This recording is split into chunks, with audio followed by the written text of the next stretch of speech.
At the foot of the ladder, the LEM footbeds are only depressed in the surface about 1 or 2 inches, although the surface appears to be very, very fine-grained as you get close to it. It's almost like a powder. Ground mass is very fine.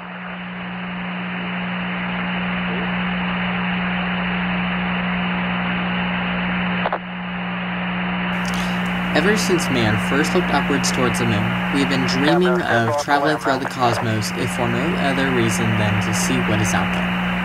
It wasn't until the 1960s at the head of the Cold War that the space race really took off. But once it did, mankind reached the cosmos and reached them soon enough by landing on the moon. If not for NASA, this would have taken much longer to happen, so how is it that we can argue against continuing their funding? T-minus 10, 9, 8, 7, 6, 5, 4, 3, 2, 1, 0. We have liftoff of the Falcon 9. Stage 1. Pitch kick. Falcon 9 has cleared the tower.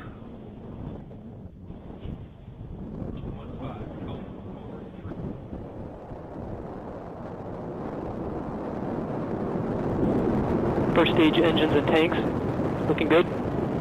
Beginning gravity turn.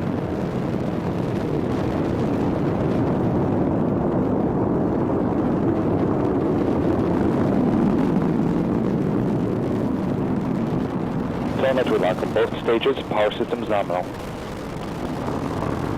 First stage propulsion is nominal. Guidance nominal. Well, it has to do with competition in this modern age. As it stands, one of the largest companies vying to take over the space exploration and exploitation business is SpaceX. SpaceX has made a big name for itself considering its success in ferrying supplies to and from the International Space Station. The company is even planning on ferrying people to and from the ISS, considering the recent unveiling of a crew capsule meant to do just that. Even more important for the further expansion of commercial space flight is the company's plan to have reusable rockets. If this comes to fruition, then the price for spaceflight would become a fraction of what it once was.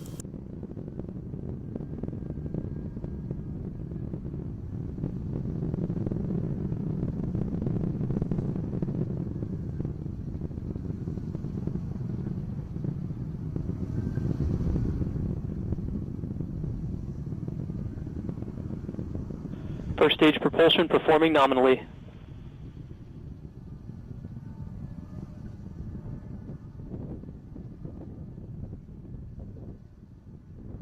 Guidance is nominal. Space Adventures is a relatively small company being more involved with space tourism than launching satellites. Their offerings include zero-gravity flights, orbital space flights with the option of a spacewalk, and other experiences such as training and tours. So far, the company has had just 7 clients, including Dennis Tito, the world's first private space tourist, but as the price comes down, expect the numbers to increase. Virgin Galactic is a burgeoning company that is along the same lines as Space Adventures, but instead of relying on someone else for their launches, they simply had a buddy plane built. For now, they are in the business of suborbital flights for tourists and launching small satellites, but they eventually want to get into orbital human flights. Although comparatively small in scale, Scaled Composites has been a driving force behind reusable spacecraft. In 2004, they competed for and won the Ansari X Prize, which was to be granted to the first non-government organization to launch reusable manned spacecraft in space within 2 weeks. The company now works closely with Virgin Galactic in creating that company's spacecraft. Orbital Sciences Corporation is one of the more proactive companies based around space technologies, as they are already traded publicly on the New York Stock Exchange. They tend to specialize in the small and medium-class space and rocket systems for commercial, military, and civil government customers.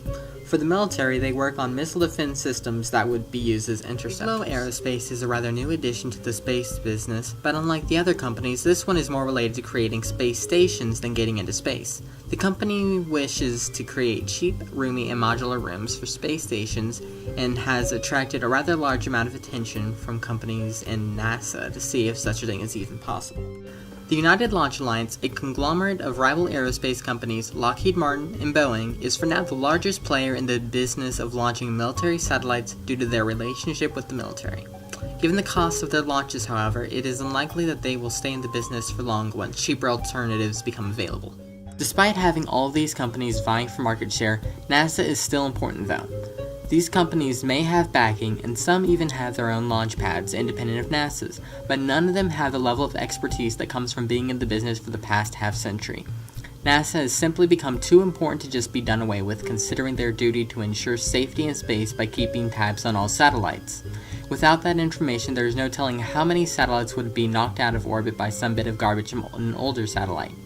NASA has also been relatively active in helping to spread knowledge about space through education modules on their website. It is simply too beneficial of an organization to do away with.